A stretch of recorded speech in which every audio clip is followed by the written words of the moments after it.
رلے ملے ہیں، مسجد نبوی میں سب جمع ہو جاتے ہیں، حضور کے پیچھے نماز پڑھنے میں منافق بھی کھڑے ہوتے ہیں،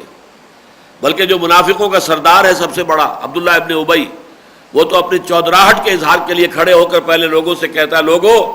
غور سے ان کی بات سنو، یہ اللہ کے رسول ہے۔ حالانکہ منافق تھا، بدبخت،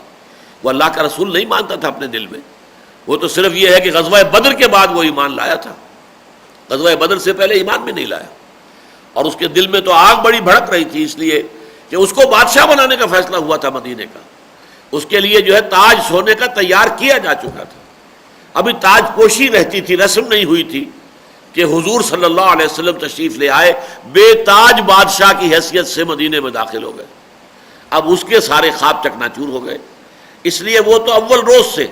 اول تو یہ کہ وہ غزوہ بدر تک تو ایمان لایا ہی نہیں، اڑا رہا کفر پر،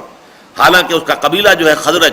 اس کے بیشتر لوگ ایمان لے آئے، لیکن وہ کھڑا رہا۔ البتہ بدر کے بعد جب اس نے دیکھا یہ معاملہ تو بڑی زبردست طاقت ہے محمد کی اور ان کے ساتھیوں کی، قریش کو ایسی زبردست شکست دے کر آ گئے، ان کے 70 سرکار جو سرکردہ لوگ تھے، لیڈر، وہ ختم ہو گئے ان کے ہاتھوں، 70 کو یہ قیدی بنا کر لے آئے، کل 313 کی نفری تھی ان کی، اور ان کے پاس ہتھیار بھی نہیں تھے، تو اس وقت جو روب پڑا ہے اس پر تو وہ ایمان لے آیا، لیکن غزوہ احد کے اندر آپ کو معلوم ہے دھوکہ دیا، فریب دیا، اور اپنے 300 آدمیوں کو لے کر واپس چلا گیا۔ تو یہاں یہ کہ حضور اللہ تعالیٰ فرما رہے ہیں کہ یہ جو تم گڈمڈ ہو ابھی آپس میں رلے ملے ہوئے ہو، خبیث بھی اور طیب بھی، پاک بھی ہے یعنی اہل ایمان جن کے دل پاک ہیں نفاق اور ضعف ایمان کے امراض سے، اور خبیث جن کے دلوں کے اندر یہ روگ ہے، اندر منافقت کی سیاہی ہے، اندر جو ہے ان کے یہ بیماری موجود ہے، اس کو بیماری ہی سے تعبیر کیا گیا ہے، فی قلوبہم مرض فزادہم اللہ مرضا، ان کے دلوں میں ایک روگ ہے، بیماری ہے، تو اللہ تعالیٰ نے ان کی بیماری میں اضافہ کر دیا ہے۔ تو اللہ تعالیٰ جو ہے اس دنیا ہی میں اس کو علیحدہ علیحدہ کر کے دکھا دے گا۔ اللہ کو تو معلوم ہے کون منافق ہے کون مومن ہے، لیکن اہل ایمان کو بھی معلوم ہو جانا چاہیے، انہیں معلوم ہو کہ ہماری صفوں کے اندر یہ 5th کالمسٹ عنصر بھی ہے، یہ آستین کے سانپ بھی ہے، باہر کا دشمن جو ہے وہ تو حملہ کرتا ہے تو نظر آتا ہے، یہ اندر کا دشمن جو ہے یہ حملہ کرتا ہے، سازش کرتا ہے، تو یہ تو مارے آستین کی طرح، آستین کے سانپ کی طرح ڈنک مارتا ہے کہ پتہ ہی نہیں چلتا۔ اس حوالے سے اہل ایمان کو معلوم ہونا چاہیے، اور اس کے لیے اللہ تعالیٰ کی یہ حکمت ہے کہ وہ خبیث کو طیب سے علیحدہ علیحدہ کر دے، ممیز کر دے، یمیزہ، ماذا یمیزو، اور ہم عام طور پر اردو میں لفظ تمیز استعمال کرتے ہیں، تمیز سے ممیز بنے گا، جو علیحدہ علیحدہ ہو جائے۔ ما کان اللہ لیذر المؤمنین علی ما انتم علیہ، اللہ کو یہ بات منظور نہیں ہے کہ اہل ایمان، اے مسلمانوں، یہ یہاں مومنین مسلمانوں کے لیے آ رہا ہے، اور یہ میں آپ کو بتا چکا ہوں پورے قرآن مجید میں یا ایھا الذین اسلموا کہیں نہیں آیا، یا ایھا الذین نافقوا کہیں نہیں آیا، یا ایھا الذین آمنوا ہی میں سب مخاطب ہیں، سچے مومن بھی مخاطب ہیں تو یا ایھا الذین آمنوا، اگر صرف مسلمان جن کے دلوں میں ابھی ایمان نہیں نازل ہوا ہے، اترا نہیں ہے، وہ بھی یا ایھا الذین آمنوا، اور وہ منافق جن کے دلوں میں نفاق ہے، روگ ہے، بیماری ہے، وہ بھی یا ایھا الذین آمنوا، اس لیے کہ مدعی وہ بھی تھے ایمان کے اور قانون وہ بھی مسلمان تھے۔ تو ما کان اللہ لیذر المؤمنین علی ما انتم علیہ، اللہ کو یہ منظور نہیں ہے، یا اللہ کے یہ شایان شان نہیں ہے،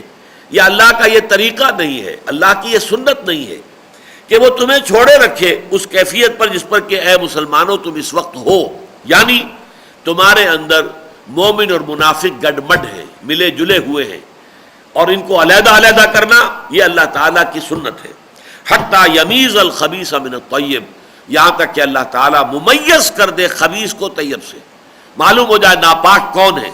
کن کے دلوں میں روگ ہے، گندگی ہے، نفاق کا مرض ہے، اور کون وہ لوگ ہیں کہ جن کے دل پاک ہیں، سالم ہیں، فطرت سلیمہ کے لوگ۔ وما کان اللہ لیطلعکم علی الغیب، اور یہ بھی اللہ کی سنت نہیں ہے کہ وہ تمہیں غیب پر مطلع کرے، یعنی اگر تو اہل ایمان کے اندر یہ صلاحیت ہوتی کہ وہ لوگوں کے دلوں کے اندر جھانک لیتے کہ یہ منافق ہے اور یہ نہیں ہے، تب ضرورت نہ پڑتی اس آزمائش کی، لیکن اللہ کی سنت یہ نہیں ہے، یہ غیب کا معاملہ ہے، کسی کے دل میں کیا ہے کیا نہیں ہے اللہ تعالیٰ تمہیں اس پر مطلع نہیں کرتا، یہ غیب کی خبر تمہیں نہیں دیتا۔ اگر تو ہوتا، یہ صرف معاملہ رسولوں کا ہے، رسولوں کے بارے میں اللہ تعالیٰ جو ہے جس کو چاہتا ہے وہ وَلَٰكِنَّ اللَّهَ يَجْتَبِي مِن رُّسُلِهِ مَن يَشَاءُ، اپنے رسولوں میں سے جس کو چاہتا ہے غیب کا علم دیتا ہے، جتنا چاہتا ہے دیتا ہے۔ وہ تو رسول کی جو ہے نگاہ جو ہے وہ تو یقیناً لوگوں کے سینوں کو چیر کر بھی دیکھ لیتی تھی کس کے دل میں ایمان ہے کس کے دل میں نہیں ہے، لیکن عام صاحب ایمان کے لیے یہ نہیں ہے، اس کے پاس وہ صلاحیت نہیں ہے، اسے اللہ تعالیٰ نے غیب کا علم نہیں دیا ہے، یہ قاعدہ نہیں ہے اس کائنات کا، اور یہ جو تخلیق آدم کا معاملہ ہے اس میں یہ نہیں ہے کہ لوگوں کو، عام لوگوں کو غیب کی اطلاعات بام پہنچائی جائیں۔ البتہ یہ ہے کہ اللہ تعالیٰ اپنے رسولوں میں سے جن کو بھی چن لیتا ہے، پسند کر لیتا ہے، تو ان کو وہ غیب کی خبر بھی دیتا ہے، ان کو تو معلوم ہو جاتا ہے۔ چنانچہ آپ کو معلوم ہے غزوہ تبوک سے جب واپس آ رہے تھے حضور اور اہل ایمان، تو ایک تنگ گھاٹی میں سے گزرنے کا موقع آ گیا، جس میں سے بس بیک وقت جو ہے وہ ایک آدمی یا ایک اونٹ ہی چل سکتا ہے، آگے دو چار آدمی جو ہیں ساتھ آگے ساتھ نہیں چل سکتے تھے۔ وہاں پر کچھ منافق مدینے کے پہلے سے ڈیرا لگا کر بیٹھے ہوئے تھے کہ جب محمد یہاں سے گزریں گے ہم یہاں قتل کر دیں گے، فوراً ان کو ایمبوش کریں گے، حملہ کریں گے، ہجوم کریں گے ان پر، انہیں ختم کر دیں گے۔ وہ منافق جب آئے ہیں انہوں نے حملہ کیا ہے، تو جو اونٹ کی نکیل پکڑے ہوئے آگے جا رہے تھے صحابی، انہوں نے اپنی لاٹھی کے ذریعے سے ان کو مار مار کے ان کو پیچھے ہٹایا ہے، لیکن انہوں نے منہ پہ ڈھانٹے باندھے ہوئے تھے اور وہ پھر بھاگ گئے۔ تو حضور نے بتا دیا کہ میں تمہیں بتا دیتا ہوں ان کے نام، یہ فلاں فلاں فلاں فلاں فلاں تھے یہ، لیکن ساتھ ہی حضرت حذیفہ تھے یہ جو حضور کے آگے آگے چل رہے تھے آپ کی اونٹنی کی رسی پکڑ کر۔ تو حضرت حذیفہ کہتے ہیں مجھے بتا دیا حضور نے کہ یہ فلاں فلاں فلاں فلاں لوگ ہیں، لیکن دیکھنا کسی کو بتانا نہیں ہے، یہ میرا راز ہے تمہارے پاس۔ اسی لیے حضرت حذیفہ کا نام پڑ گیا صاحب و سر النبی، وہ صحابی جن کے پاس کہ حضور کا ایک راز ہے۔ لیکن یہ کہ اللہ نے حضور کو تو مطلع فرما دیا کہ کون منافق یہ ہیں، رات کے اندھیرے میں چاہے انہوں نے چہرے چھپائے ہوئے تھے، لیکن اللہ نے بتا دیا حضور کو، اور حضور نے حضرت حذیفہ کو بتا دیا۔ لیکن عام کسی صاحب ایمان کے لیے یہ شکل نہیں ہے کہ وہ اس طریقے سے غیب پر مطلع ہو جائے۔ وما کا اللہ لیطلعکم علی الغیب، اور اللہ کی یہ شان نہیں ہے، یہ طریقہ نہیں ہے، یہ سنت نہیں ہے کہ وہ تمہیں مطلع کرے غیب پر۔ ولیکن اللہ یجتبی من رسلہ من یشاء، ہاں لیکن اللہ تعالیٰ پسند فرما لیتا ہے اپنے رسولوں میں سے جس کو چاہتا ہے۔ یہ مسئلہ ذرا سمجھ لیجئے کہ علم غیب کا مسئلہ ہمارے ہاں جو عقائد کی بحثیں ہیں ان میں بہت ایک تلخ مسئلہ بنا ہوا ہے۔ اہل حدیث حضرات جس شدت کے ساتھ نفی کرتے ہیں علم غیب کی، اور دوسری انتہا پر بریلوی حضرات وہ عالم ما کانا وما یکون الفاظ یہ لیتے ہیں اور اس میں اندر مبالغہ یہ کرتے ہیں گویا کہ کل علم حضور کے پاس تھا صلی اللہ علیہ وسلم، کل غیب کا علم۔ تو اس میں جو اصل اعتدال کی راہ ہے، اور وہ میں نے بہت مرتبہ پہلے اپنے دروس میں بیان کیا ہے کہ میں جب ابھی طالب علم تھا میڈیکل کالج میں، تو میں نے ایک بریلوی عالم دین جو منٹگمری میں تھے، اب سائیوال کہلاتا ہے، مولانا منظور شاہ صاحب، ان سے میں نے گفتگو کی۔ انہوں نے یہ بتایا کہ ہم حضور کے علم کے بارے میں 3 باتیں مانتے ہیں۔ نمبر 1، حضور کا علم حادث ہے، قدیم نہیں ہے، ہمیشہ سے نہیں ہے، بلکہ یہ کہ حادث ہے، یہ اللہ نے دیا ہے تو آیا ہے۔ حضور کا علم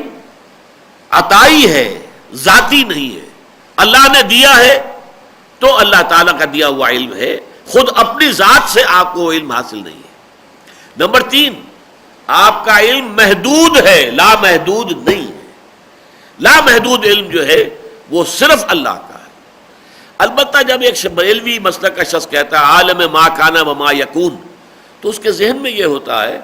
کہ مستقبل کی خبریں بھی تو حضور کو دی گئی ہیں اور حضور نے ہمیں دی ہے، یہ ما یکون میں آ گیا، یعنی آپ نے خبریں دی ہیں قیامت کی علامات کیا ہوں گی،